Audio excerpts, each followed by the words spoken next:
Hi, I'm Desiree. Welcome to today's Top 5.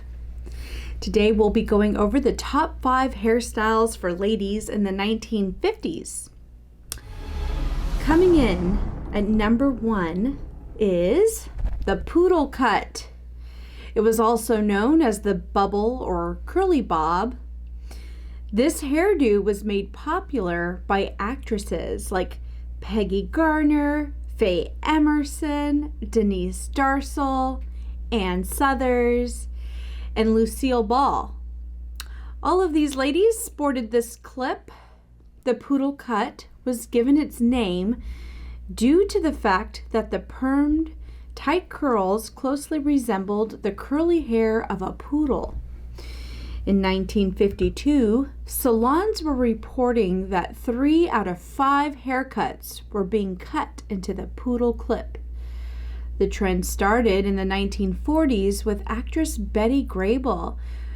Her long hair was tightly curled and upswept into a poof on top of the head. Lucille Ball continued the hairstyle in the 50s, at first gathering hair up on top, then a bit shorter with curls combed to the side, and finally shortening her hair further into an all-over curly bob. Also called the bubble cut, it was worn by Jackie Kennedy on her wedding day in 1953.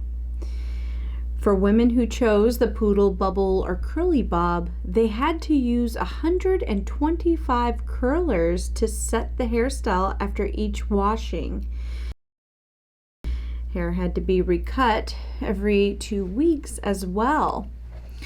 It was the ideal cut for mature women and the perfect balance to full dresses. Straight-haired women turned to the permanent wave machine to get the poodle clip to hold for up to 6 weeks. The Tony or the lift perm created the best curl. Some critics said the poodle cut belonged on poodles, not women. The very short overall curl was not very feminine on most face shapes. A slightly longer curly bob was more flattering. Instead of the hair piled on top, the curls filled out the sides, tapering down to the ears or chin. Hair could be swept back, parted in the middle, or brought to one side with curls for bangs. This proved to be a longer-lasting hairstyle, although Lucille Ball kept her iconic poodle for most of her career. Moving on to number 2, the bouffant. Perhaps one of the most prevalent styles of the 50s was the bouffant, which would later give way to the amped up, towering beehive style. It involved dramatic volume, backcombing, and ample use of hairspray. Stars like Connie Francis and Sophia Loren, who brought the European bouffant to the United States, were fans of the look. But it was the First Lady, Jackie Kennedy, who was the first famous woman to adopt the bouffant hairstyle. Her bouffant was relaxed but youthful.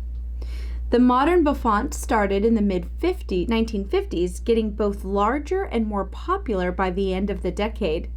The late 1950s also saw the hair piled on top of the head, and this was a forerunner of the beehive. The main elements of a bouffant hairstyle were volume and height. Backcombing and hairspray were needed to keep this look set and rocked solid. Ultimately, women might not touch their bouffant until it needed washing out completely. Large wire mesh rollers were now on the market, and these were used to help set the hair with the lift needed for a bouffant style. The bob and the Italian cut were both short hairstyles that were quickly outdated when the new bouffant hairstyle developed around 1957. It would take a few years to morph into the 1960s beehive, but the beginnings were formed in the late 50s. At first, the Italian cut was grown out with more volume shaped upward on top of the crown. Gradually, it lengthened to the chin where the hair was swept up and back. The 1950s bouffant still had a tousled look, not as smooth as the 1960s bouffant. In shorter styles, it looked like a shaggy Italian cut. Longer hair gave more options for styling the hair upwards to new heights. Brushing the hair backward instead of around the face was also a new concept for the 1950s. Many short hairstyles in 1959 curled hair backward, exposing the forehead. These newer high-top hairstyles influenced women's hat designs.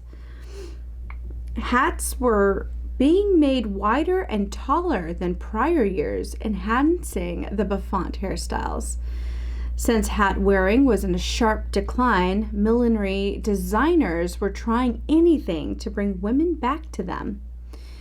To achieve the 1950s bouffant hairstyle, hair was set in large mesh rollers or empty juice cans, air dried and backcombed, teased to create height on top of the sides. This teasing gave it the nickname the Teasy Weezy hairstyle. A lot of hairspray held the bouffant in place all day. Sales for hairspray, rat combs, and blow dryers surged during this time. It wasn't uncommon to see women out shopping with hair set in rollers and wrapped in a silk scarf. Moving on, number 3, we have the pixie cut. The pixie. So though the pixie gained even greater momentum during the 1960s, Audrey Hepburn's closely cropped hair in the popular film Roman Holiday began a trend of super short hair coupled with soft, wispy bangs that remains popular today. For most of Western history, women were expected to have long hair once they reached adulthood. You'd wear it up once you reached marriageable age, and nobody except your husband or close friends or family would ever see you with your hair down again. But it was expected to be long and beautiful.